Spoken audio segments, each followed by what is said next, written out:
If your iPhone's control center is not working or won't pull down, here are some quick ways to fix it. First, make sure it's enabled on lock screen. For that, go to your Settings app, then tap on Face ID and Passcode. Then type in your passcode to continue and scroll down to turn on Control Center under Allow Access when locked. Next, turn on Access within apps.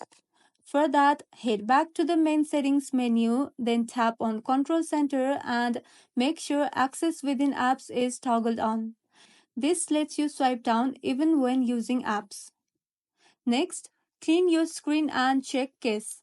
Sometimes it's just a screen issue. Clean your screen and check if your case or screen protector is blocking the top edge. After that, restart your iPhone.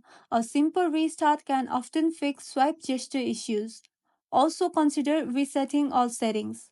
And for that, go back to the main settings menu, then tap on General and scroll down, then tap on Transfer or Reset iPhone.